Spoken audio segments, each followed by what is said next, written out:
മാന്യസദസ്സിന് വന്ദനം. എനിക്കിന്നിവിടെ ലഭിച്ച വിഷയം വേദി എന്നാണ്. ഞാൻ ഇന്നിവിടെ നിൽക്കുന്നതും വേദിയിലാണ്. പല ആളുകളുടെയും കഴിവുകൾ തെളിയിക്കാൻ വേദിയിലാണ്. വേദി പല ആളുകൾക്കും ആകാംക്ഷ നൽകുന്നു. വേദിയിൽ ആളുകളുടെ മുമ്പിൽ ധൈര്യമായി പരിപാടി അവതരിപ്പിക്കാൻ കഴിയുന്നു. അവരുടെ പേടി മാറ്റാനും വേദി സഹായിക്കുന്നു. പല പരിപാടികൾക്കും വേദി ആവശ്യമാണ്. ആ വേദിയിൽ നമ്മൾ സംസാരിക്കുന്നതിലൂടെ നമ്മുടെ പേടി മാറുന്നു.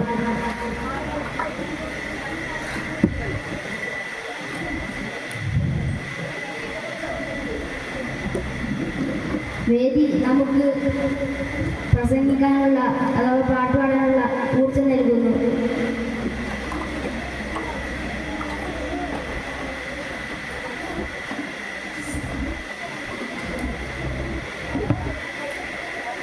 വേദിയിൽ പ്രേക്ഷകരുടെ മുമ്പിൽ അവതരിപ്പിക്കാനുള്ള അവസരം ലഭിക്കുകയാണ്. ആ അവസരം നമ്മൾ മുതലാക്കണം.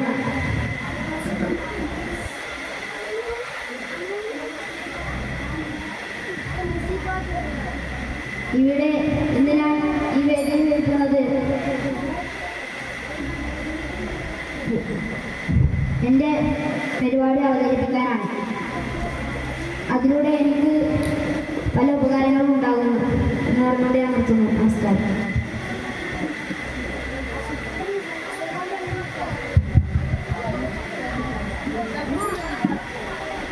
മാന്യസദസ്സിന് വന്ദനം.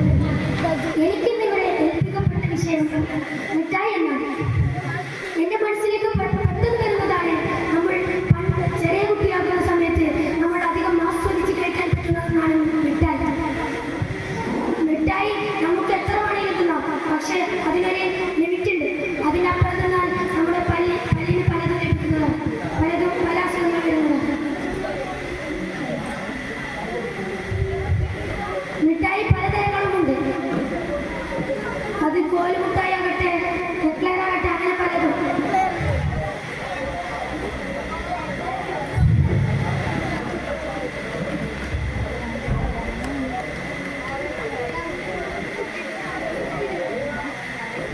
കുട്ടികൾക്ക് ഏറ്റവും ഇഷ്ടമാണ് മിഠായി.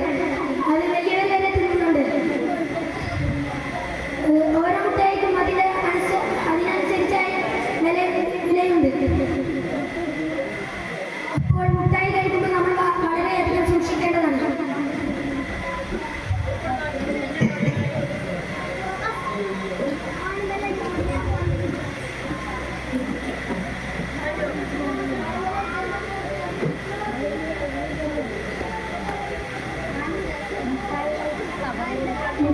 കുട്ടികൾക്ക് മിഠായി എന്നാൽ നല്ല ഇഷ്ടമാണ്. അവർ വീട്ടിലത്തെ ആൾക്കാർ ഇപ്പം അവരോടൊക്കെ എങ്ങനെയെങ്കിലും കരഞ്ഞിട്ടാച്ചാലും മേടിക്കാൻ പറയുന്നതാണ്.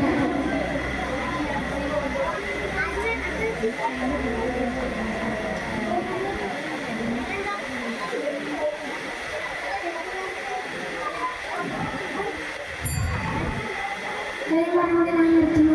നന്ദി.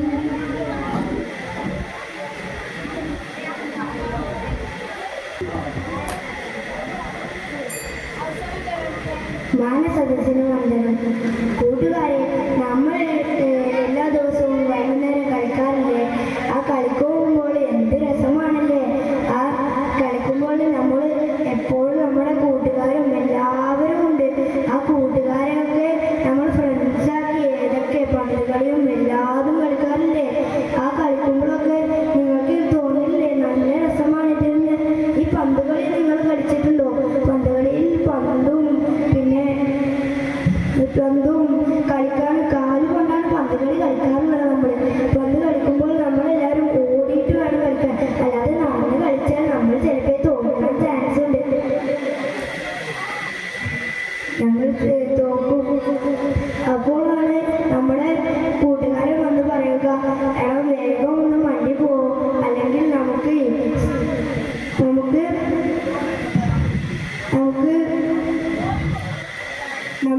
ജയിക്കാനാവുകയില്ല.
നമസ്കാരം. എനിക്കിന്നിവിടെ കിട്ടിയ വിഷയം വൈദ്യുതി എന്നാണ്. ഇപ്പോഴത്തെ കാലം വെച്ച് നോക്കുമ്പോൾ നാം എല്ലാ സാധനങ്ങളും ഉപകരിക്കുന്നത് വൈദ്യുതി കൊണ്ടാണ്. നമുക്കെല്ലാവർക്കും ഇപ്പോഴത്തെ കാലത്ത് അത്യാവശ്യമാണ് വൈദ്യുതി. പണ്ട് കാലത്ത് വൈദ്യുതി കൊണ്ടില്ലാത്ത കാര്യങ്ങൾ ഇപ്പോൾ അധികവും വൈദ്യുതി കൊണ്ടാണ്. തൃശ്ശൂരിൽ വൈദ്യുതി ഉണ്ടാക്കുന്ന ഒരു കേന്ദ്രം വരെയുണ്ട്. ചക്രം കൊണ്ടും വെള്ളത്തിൽ നിന്നെല്ലാമാണ് വൈദ്യുതി ഉണ്ടാക്കുന്നത്. വൈദ്യുതി ഒരു മനുഷ്യർക്കേറ്റാൽ ആ മനുഷ്യൻ മരിച്ചു പോകും. ആ മരിച്ചു പോയാൽ നാം എല്ലാവരും സങ്കടപ്പെടുന്നുണ്ട്. വൈദ്യുതി എന്നുള്ളത് ഇപ്പോഴത്തെ കാലത്ത് എല്ലാ സമയത്തും അത്യാവശ്യമുള്ള കാര്യമാണ്. ഈ വേദി തന്നെ അധികവും വൈദ്യുതി കൊണ്ടാണ് ഉപകാരപ്പെടുന്നത്. ഈ വേദിയിൽ പല സാധനങ്ങളും വൈദ്യുതി കൊണ്ടാണ് ഉപകാരപ്പെടുന്നത്. ചൂടുള്ള സമയത്താകും നമുക്ക് അധികവും വൈദ്യുതി ഉപകാരപ്പെടുക. നാം എപ്പോഴും വൈദ്യുതി ആഗ്രഹിക്കുന്നു. കാരണം ഇപ്പോഴത്തെ കാലത്ത് വൈദ്യുതി ഇല്ലാതെ ജീവിക്കാൻ കഴിയില്ല. കാരണം അധികവും എല്ലാ ഉപകരണങ്ങളും വൈദ്യുതി കൊണ്ടാണ് ഉപകരിക്കുന്നത്.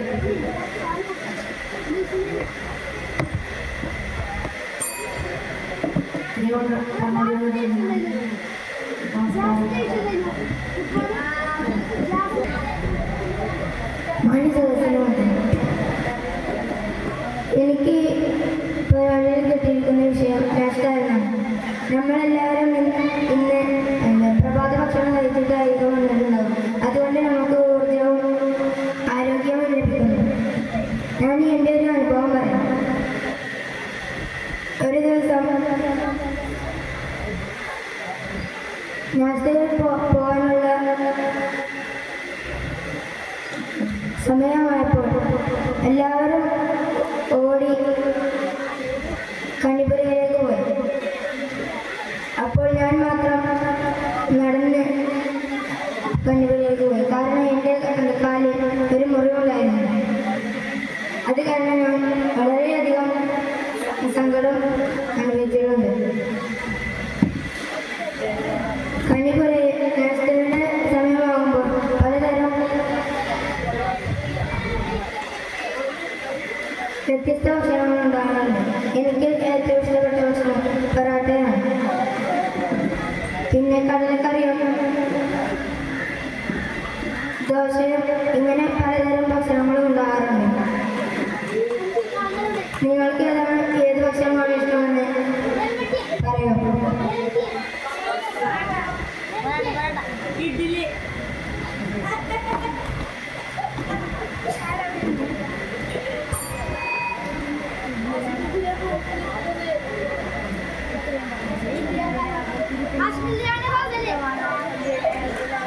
നാസ്ത എന്നത് എല്ലാവർക്കും ഉപകാരപ്രദമാകുന്ന ഒരു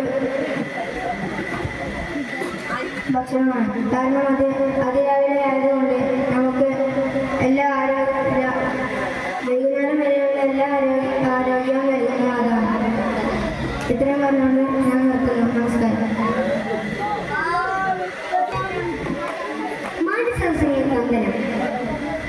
എനിക്ക് ഇവിടെ ലഭ്യമായ വിഷയം ഉച്ചഭാഷണം എന്നതാണ്. നമ്മൾ ഓരോ പരിപാടിയിൽ പോകുമ്പോഴും നമുക്കവിടെ ഉച്ചഭാഷണം ലഭ്യമായിരിക്കും. വലിയവർ മുതൽ ചെറിയവർ വരെ പാട്ടിനും പ്രസംഗത്തിനും ഉച്ചഭാഷണിയാണ് ഉപയോഗിക്കുന്നത്. അധിക വേദികളിലും മറ്റുള്ള ആളുകളെ ആ വേദിയിലേക്ക് എത്തിപ്പിക്കുവാൻ ഉച്ചഭാഷണിക്ക് സാധിക്കും. അധിക കലാലയങ്ങളിലും നമുക്ക് ഉച്ചഭാഷണിയെ കാണാം. ഞാനിപ്പോൾ നിങ്ങളുടെ മുമ്പിൽ സംസാരിക്കുന്നതും ഉച്ചഭാഷണിയിലാണ്. ഇതാണ് ഉച്ചഭാഷണി. ഓരോ ചെറിയ ആൾക്കാർ മുതൽ വലിയ ആൾക്കാർ വരെ ഉച്ചഭാഷണി ഉപയോഗിക്കുന്നു. ശബ്ദം കുറഞ്ഞവർ മുതൽ ശബ്ദം ഉള്ളവർ വരെ ഉച്ചഭാഷണി ഉപയോഗിക്കുന്നു. നമുക്ക് മറ്റുള്ളവരുടെ മുമ്പിൽ അവതരിപ്പിക്കാൻ ഉച്ചഭാഷണി അത്യാവശ്യമാണ്.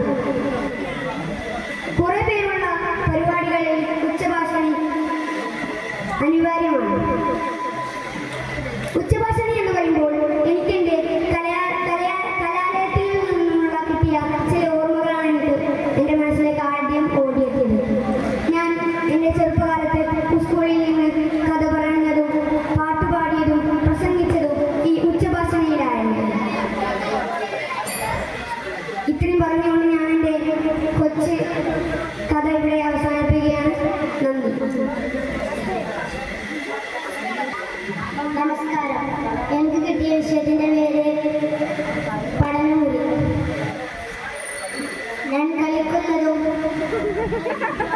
നാം ചിരിക്കുന്നതും പഠനമുറി, നാം പഠിക്കുന്നതും പഠനമുറിയാണ്. അധ്യാപകർ നമ്മെ പഠനമുറിയിൽ പഠിപ്പിക്കുന്നു.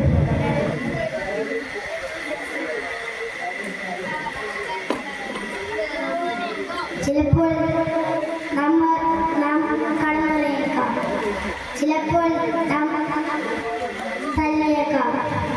അതും പഠനമുറിയിലാണ്.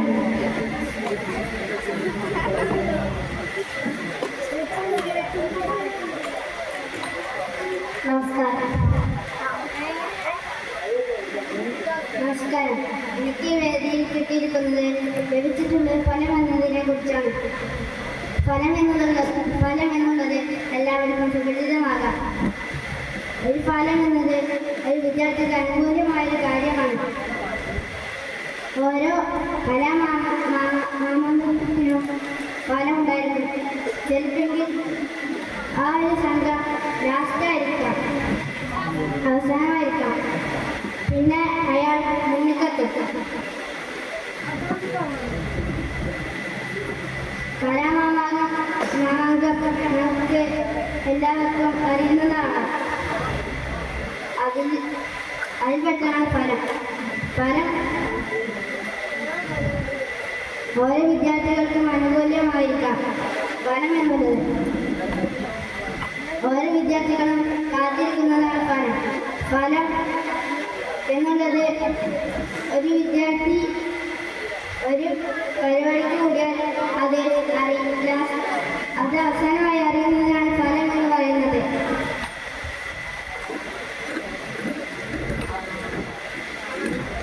ആ വിദ്യാർത്ഥി പലപ്പോഴും ചിന്തിക്കും. ആ വിദ്യാർത്ഥിക്ക് ചിലപ്പോൾ അവസാനമായിട്ടോ അല്ലെങ്കിൽ ആദ്യമായിട്ടോ കിട്ടുമെന്ന് ഫലം. ഞാൻ